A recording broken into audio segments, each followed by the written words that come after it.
tarde, bom dia, boa noite, não sei que horário você está assistindo, mas eu sou a Val, você está no Corre com a Val e hoje a gente está aqui na Casa de Cultura, diretamente do Itajaí. Hoje nosso bate-papo é sobre como dar conta de tudo, com ele, que está usando uma camiseta da CryptoFunk, homem branco, moreno, de cabelos curtos e cavanhaque. O nome dele é Geraldo, cofundador da Casa Hacker. Vamos lá?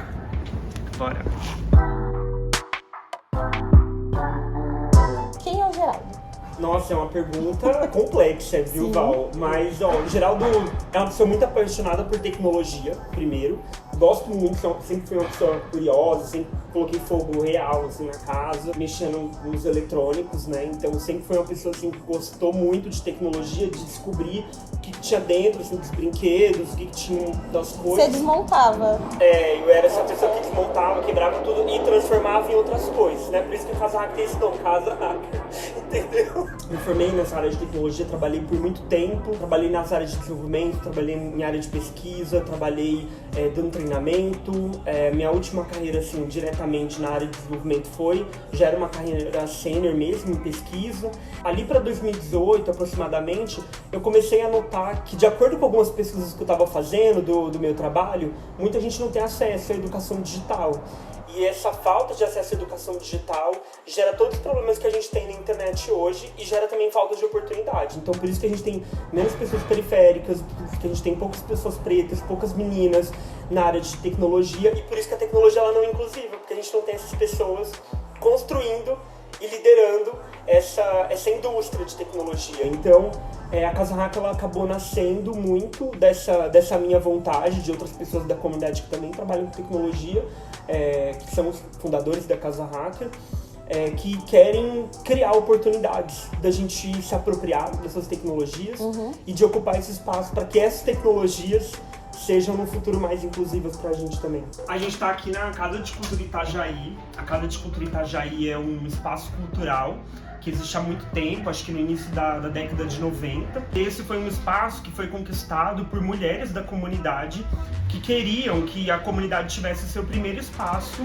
aberto, primeiro espaço de leitura, biblioteca, estudo, que é algo que você precisava se deslocar até o centro, né? E eu acho que viajar em pelo menos 18 a 20 quilômetros de ônibus, e na época não era tão acessível assim. Então esse espaço ele vem dessa luta. E esse espaço ele ia ser destruído pela Coab porque ele era um monstruário desse conjunto habitacional. Principalmente as mulheres, elas lutaram muito por esse espaço. E esse espaço ele foi mantido e é mantido até hoje. A Casa Hacker é um dos projetos que acontecem aqui dentro. E aí aqui dentro especificamente a gente tem o nosso principal projeto de desenvolvimento de território, que é o Quebrada em Movimento, que ele é um hub comunitário. E a Casa Hacker, a gente diz que a gente é uma filha da Casa de Cultura Itajaí, porque a gente nasceu aqui com as ideias dos moradores que aqui vivem também. E desde 2018 a gente vem desenvolvendo atividades de base tecnológica, de formação tecnológica e também de desenvolvimento de território aqui. Imagino que em 2018 você tinha uma rotina. Você tinha ali, você estava vendo aquela fase, talvez inicial do projeto. E como que é a sua rotina hoje com a Casa Hacker? Hoje, Val, eu me dedico 100% à Casa Hacker, nesse momento. Então, o meu dia, na hora que eu acordo, eu basicamente vou lidar com toda a parte burocrática da Casa Hacker. Então, tem aquelas coisas bem básicas, né? Então, eu vou fazer as autorizações que precisam ser feitas internas de compras de pagamentos, de contratos. Então, eu sempre olho para isso toda manhã. E vou responder também aquelas demandas de parcerias institucionais. Então a gente tem uma caixa de e-mail assim, que dá até uma certa agonia e ansiedade, porque a gente não consegue dar conta de tanta gente pedindo espaço para fazer TCC, tanta gente querendo fazer parceria. O começo do meu dia é destravar toda a parte operacional da Casa Hacker, que está na minha mão, e depois eu vou olhar para todas essas mensagens, essas demandas de parcerias. Eu almoço e aí eu tenho isso bem definido, porque senão a gente almoça, aí senão vira almojanta, né? Então hoje eu tenho isso muito mais bem definido. À tarde, a partir das 13 horas ali eu começo, e aí eu tenho aquele monte de reuniões. Então geralmente eu tenho 2, 3 reuniões que ficam à tarde. No dia. No dia, exato. 2, 3 reuniões por dia. Depois eu vou trabalhar em alguma coisa que é mais estratégica, entendeu? Então nesse momento a gente está precisando estudar também, eu preciso estudar algumas coisas relacionadas a a nossa estratégia relacionada à ciência e tecnologia, a nossa atuação. Tem essa parte estratégica também que a gente precisa também articular essa parte de recursos financeiros, captação de recurso. Geralmente à tarde é o horário que eu marco alguma entrevista com alguém que a gente está precisando contratar. E aí o que acontece? Até aproximadamente 19 horas eu ainda estou trabalhando. Depois desse horário, geralmente já começo a me organizar pra jantar. E aí eu vou andar de bike pra poder dar, sabe, aquela... Pra sair. Pra perder o peso também e pra, entendeu? Pra gente poder traçar aquela válvula de escape, entendeu? Às vezes eu preciso ficar estudando alguns dias um pouco mais tarde, isso é bastante comum também. Mas isso não é normal, assim, eu digo pra você que, por exemplo, em uma situação que tá bem ok... em meses assim, que não estão tão atribulados, assim, sei lá, 3, 4 vezes no mês, 4 dias específicos, talvez eu trabalhe até, tipo, sei lá, até 22 horas.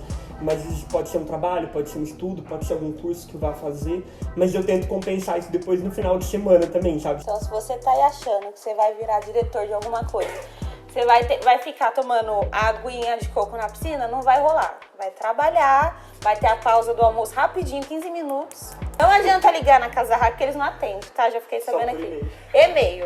Telefone não, jamais. Nem adianta, posso te ligar? Não vai rolar, e-mail. Lá eles te atendem, beleza? A partir do momento que a gente tem um planejamento, principalmente de desenvolvimento institucional, de alguma coisa que a gente quer fazer muito, se a gente não tiver muita disciplina pra falar, olha, eu preciso fazer isso agora, porque igual eu tava, de vez em quando eu falo, né, com os coletivos, com as lideranças, tem coisas que a gente vai precisar fazer ali, vai ser aquele mês, entendeu?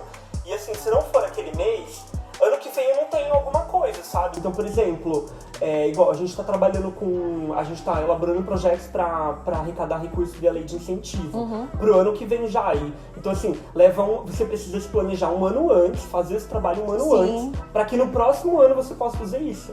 E tudo que a gente vai conquistar, por exemplo, no segundo semestre, levou aproximadamente também um ano atrás. Então foi um trabalho de um ano atrás. Então, assim, se você também perder o timing, se você perder o prazo para algumas coisas, você perde algo muito importante no futuro, entendeu? Então, às vezes, é uma coisa muito importante que no ano que vem você não vai ter. Eu imagino que tem uma galera aí por trás, trabalhando. Como que isso te ajuda na organização de rotina e para conseguir justamente adiantar e não perder nenhum time das coisas?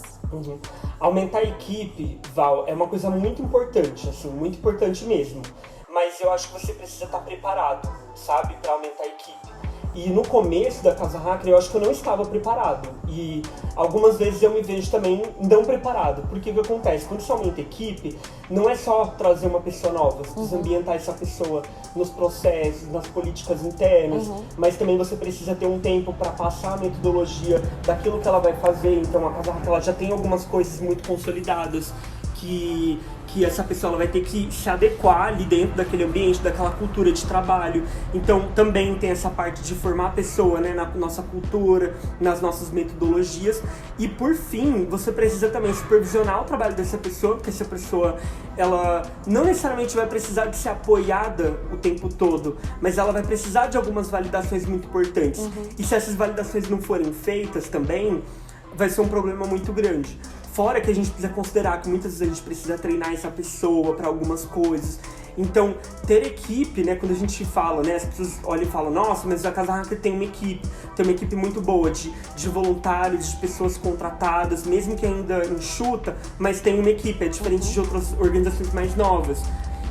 Mas precisa estar muito preparado, porque se você não tiver um bom planejamento financeiro para isso, não tiver treinamento, não conseguir desenhar muito bem uma jornada dessa pessoa e um cronograma de trabalho de supervisão do trabalho dela, essa supervisão é um apoio mesmo, né? Que você tá dando ali de revisar o que ela tá fazendo, para ver se ela tá no caminho certo.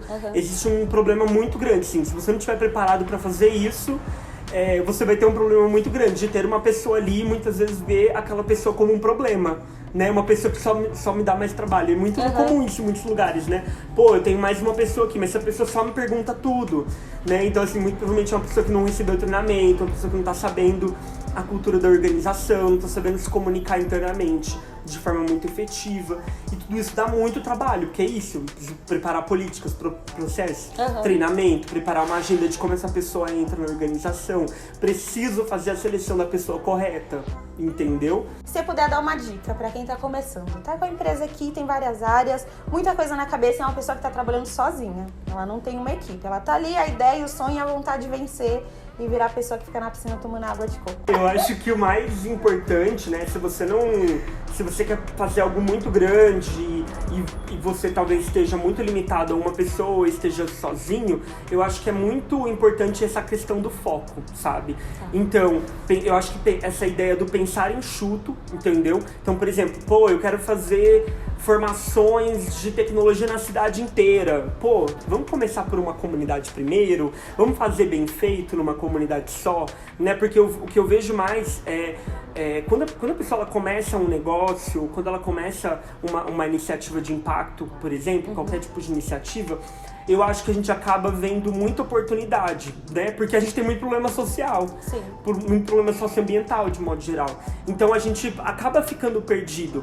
Só que eu acho também que esse início, a gente também tem que experimentar um monte de coisas mesmo, sabe? Às vezes, até que não estejam tão alinhadas, desde que não impacte muito, a gente precisa experimentar.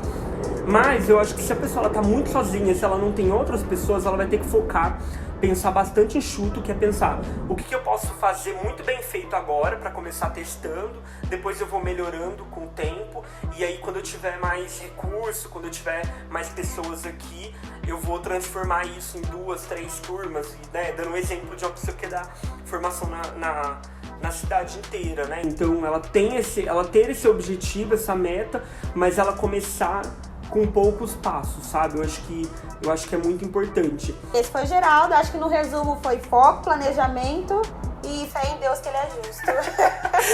Basicamente é isso. Esse foi mais um no Corre com a Val. Tô ansiosa já pro próximo, espero que vocês estejam também. E a gente se vê por aí, em alguma quebrada. Even when you feel low, you can still go. Even when you feel slow, you can still go. Even when there's no hope, you can still go. I never answer to no, man, I still go. Então a gente tem que ter muita disciplina, sabe? Desse trabalho, sabe? Olha, eu vou acordar, vou destravar tudo que é burocrático, mas à tarde eu vou cuidar da parte mais estratégica. E talvez vai ter dia que eu vou ter que mesmo ficar até 22 horas trabalhando, entendeu? Não é o ideal, mas eu acho que com uma boa gestão, sabe? Você de tarefas, de priorizando certinho, você consegue equilibrar tudo isso. E vai ter coisa que não vai dar pra fazer mesmo.